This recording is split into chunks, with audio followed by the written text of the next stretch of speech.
Serenity now. Serenity now. Look, before anybody starts on the keyboard and saying I'm a Google hater or all the rest of it, or I'm a Samsung fanboy, let's get one thing straight. Number one, no one was saying that last year when I was tearing the A53 a new one. And hand on heart, if I weren't approaching this from the mindset of a journalist, if I were just a fan, Google would be my choice of all the Android manufacturers to make it and be the most successful. You want to know why? Because I love their phones, typically. I love the experience I get on there. I've loved my Pixel XL from the start. My Pixel 2 XL, my Pixel 4 XL is still one of my favorite devices of all time. And I even warmed to the Pixel 6 after a while.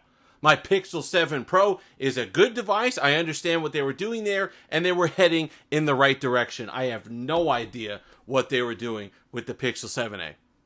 I understand. This is a bad omen to me. I understand if what the rumors are true, that there's going to be a price increase on the Pixel 8 and the Pixel 8 Pro, then this pricing structure, while I hate it, I guess will sort of start to make sense, because otherwise at $499, who is this for?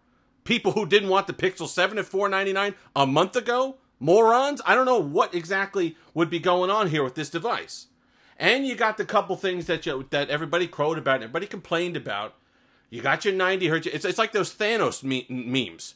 Did you get your 90 hertz and your wireless charge? Yes. Well, what did it cost you? Everything.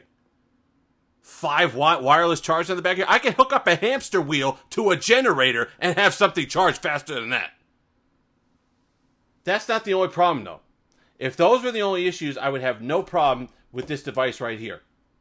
This is my experience so far, okay?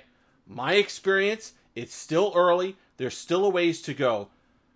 My modem's been bad.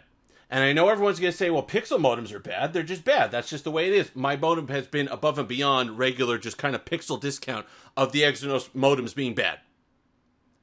My modem has gone from, it's on AT&T, will go randomly, wildly back and forth between a full wedge almost, all the way down to the exclamation point, and not having any service at all. While my other devices that are on AT&T, iPhone, OnePlus, and Samsung are all middle of the way. Solid. Now, a couple different things there. New phone, AT&T hasn't had a chance to whitelist them yet. Whatever it is, the carrier signal, carrier services, they might have something where I know Apple years ago, they had to change the algorithm for how it showed signal strength. Maybe that's an issue. But if you're in an area, outdoors it's fine, by the way. No problems with signal. Really nice signal strength. 5G, it is sub-6. 5G is not millimeter wave. You could pay more on Verizon and get millimeter wave if you want. But outdoors it's fine. But if you are somebody who's in a borderline reception area, if your home is particularly robust, if you got a stone wall, whatever, if you normally have issues with signal, this phone might not be for you. All right, so let's put that out there.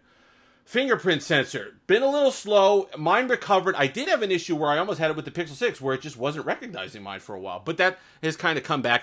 And so I've had no issue there. I'm not going to complain about that. And Face Unlock has been good and snappy and everything you'd expect, especially having used Face Unlock on the Pixel 7 devices. Really nice there. So no issues there. Let's talk about some of the good stuff. Design.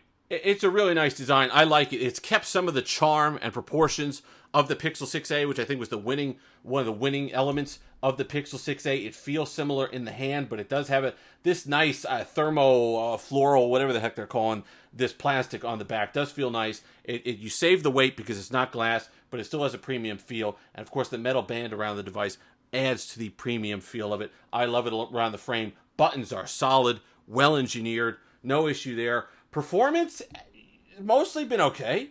I've had some hiccups on Twitter, back and forth, but mostly for a Tensor G2, it's about what you'd expect, going back and forth and getting the performance. It's going to be a better gaming device than a lot of mid-range devices because of the flagship level or near flagship level power that you get from a Tensor G2. So there's something that you want to consider as well. I want to talk about the display.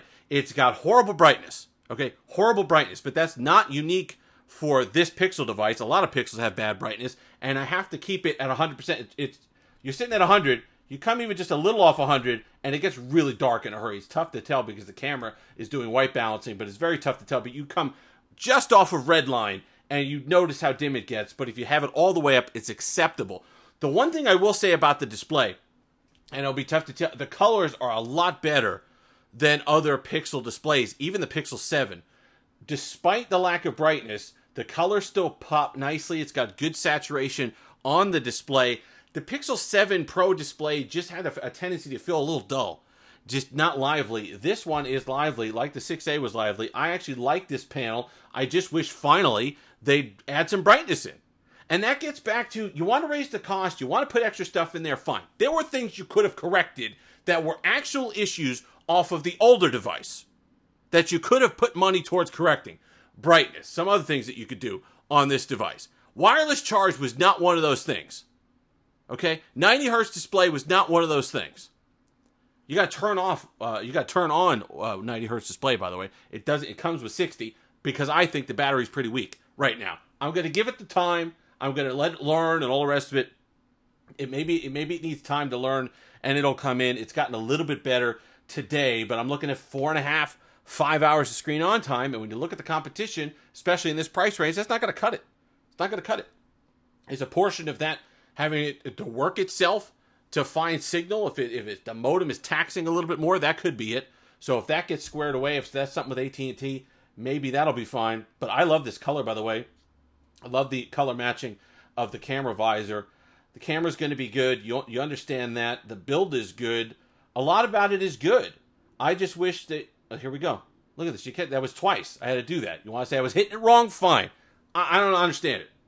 And then you had the thing today or yesterday where they came out and said, well, they had a server-side fix to fix the overheating and the battery drain that people were experiencing in the May update with Pixels across the board. You just never know what you're getting. You just never know what you're getting. From release, to month, you never know what you're getting. Google is like a high school student with a lot of promise. One day, you're sitting there, and they're doing what he's like, oh, there's something there. And the next day, you catch them hotboxing in the parking lot of McDonald's. Not that I'm upset, but I wanted to like this. No, I wanted to love this device. I love the 6A. I hate the fact that they've tried to make a more premium mid-range device instead of sticking with the bare-bone strategy that they had on the 6A. And I'll tell you something else. If they go with this higher price strategy, starting with this and then continuing with the Pixels 8 and 8 Pro, they will lose. They will lose. The strategy that they had of undercutting everybody, but providing power and making choices like wireless charge, like the build quality, like the refresh rate of the display, to get it to a price point, performance at a value price point. That was the right decision. The Pixel 7 Pro, to me this year, was an excellent device because it made good choices and it provided enough of a flagship experience at a massive discount to the Samsung device. That was the way to go. But I can tell you with their quality control issues, with their display issues, with the tensor being good but not good enough to go up against something like a Snapdragon Gen 8, or rather Snapdragon 8 Gen 2, or whatever else comes out next. If you go toe-to-toe in price with Samsung and some of the others at a flagship level, you're going to lose. Because you don't have the quality control. You don't have some of the other things that they provide. But at a discount, at making smart decisions about what you put in your phone, they will be successful. And they started to get that. And I don't know why they went away from that. Because people complained on the internet that the phone shouldn't exist without 90 hertz. Well, you got your 90 hertz. Are you happy? It's $500. Shell it out. Okay. Obviously, there'll be a lot more about this phone this week. A lot of comparisons, a lot of legitimate review stuff to be done. That's just what I had to get off my chest about the 7A, because I am frustrated, because I think with the 6A and the way they were going, I think they set themselves up for a home run, and this is going to come in short. I think it's going to be a kind of an opening salvo of a new pricing strategy that's going to wind up being a loser. And that frustrates me, because like I said, if I had to pick, if we took the journalism hat off for a moment and put on just a fan hat, look at this thing. It's gorgeous. It's fantastic. The colors, the fun, the camera, the build, it feels phenomenal. It's a lot to like here. They just have to get their act together. If you've made it this far, like, comment, subscribe, all that fun stuff. Until next time, have the seamless day.